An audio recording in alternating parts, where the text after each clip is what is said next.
Salam everyone. Today I would like to address a question that I keep receiving from traditional Muslims. They ask, since you follow the Quran alone, how come you trust the Quran that you have today, even though it was transmitted by the same people who also transmitted the hadith literature? In other words, they're asking, or they are claiming, that the Quran has the same was receiving the same transmission process as the hadith literature. This type of question has two problems because it is based on two assumptions.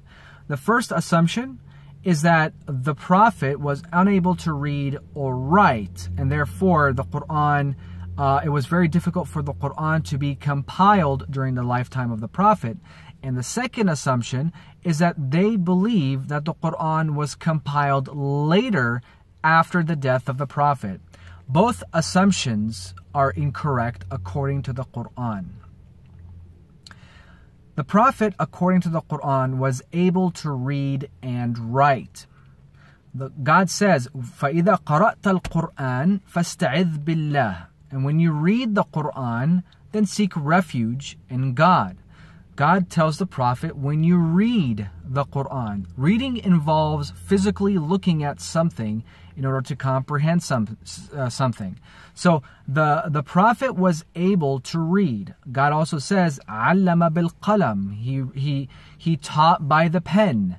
So the idea that the Prophet was unable to read or write is very common amongst the traditional Muslims.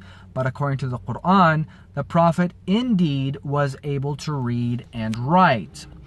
Traditional Muslims also say or claim that the Arabic word ummi means that the Prophet was unlettered. God says, Ar-Rasul An-Nabi Al-Ummi, the messenger, the prophet, the ummi. They claim that the Arabic word ummi here means unlettered or illiterate. However, this is incorrect. According to the Quran, the word ummi means Gentile, one who does not or has no knowledge of the previous scriptures. God says, وَمِنْهُمْ أُمِّيُّونَ لَا يَعْلَمُونَ الْكِتَابَ إِلَّا أَمَانِيٍّ. And from amongst them are ummiyun, Gentiles, who do not know the scripture. So the Prophet was an ummi. Ummi means Gentile, one who has no knowledge of the previous scriptures. So this idea or assumption of traditional Muslims claiming that the Prophet was an illiterate man, he was unable to read or write, has no Quranic basis whatsoever. The Prophet was indeed a literate man. He was able to read and write. He did not have any knowledge of the previous scriptures, however. He was a Gentile. So that's the first thing. The second thing, the second assumption made by this question is that the Quran was compiled later after the death of the Prophet. And this is also incorrect. If we read Surah 75, verses 16 through 19, we will see that the compilation process was happened during the lifetime of the Prophet. It means that the Prophet, when he died, the Quran was compiled, completed, and intact when upon his death. In Surah 75, verse 16 through 19, it says, لا تحرك به لسانك لتعجل به. Do not move your tongue to hasten with it, the Quran. إن علينا جمعه وقرآنه. It is for us to compile it, جمعه, to gather it, وقرآنه, and to recite it or to read it.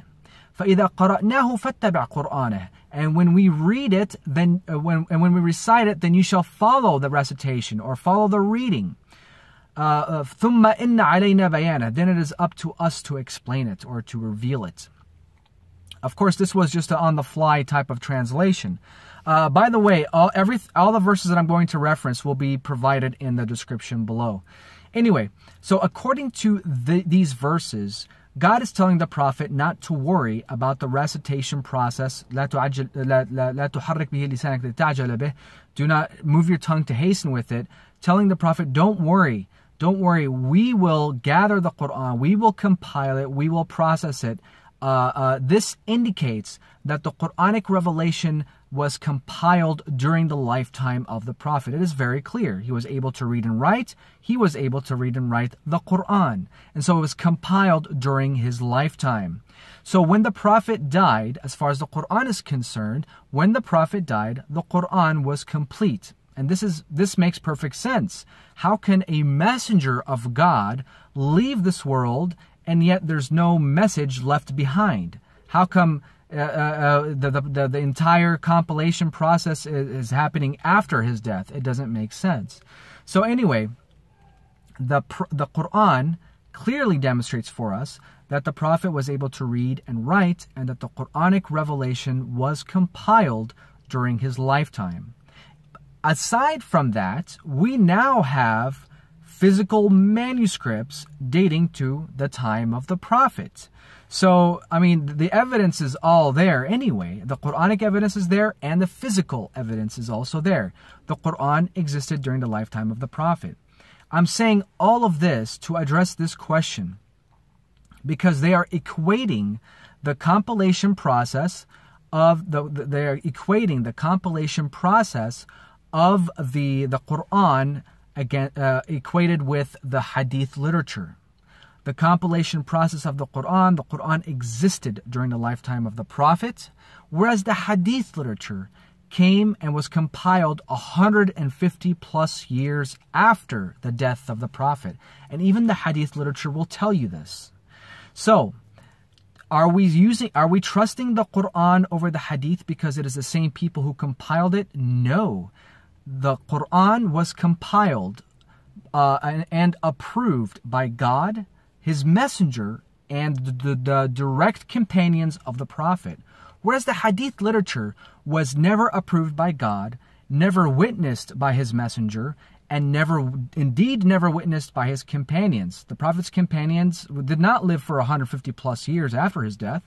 So, as we can see, we cannot say that we are trusting the hadith over the Quran, even though it was compiled and transmitted by the same people. It was not. It was compiled very differently. The Quran existed during the time of the Prophet. God promised to preserve the Quran. He did not promise to preserve anything else. So all of these points indicate for us that the question in of itself is erroneous, because the Quranic revelation and its compilation process and its transmission process was entirely different than the hadith literature. Wassalamu alaikum.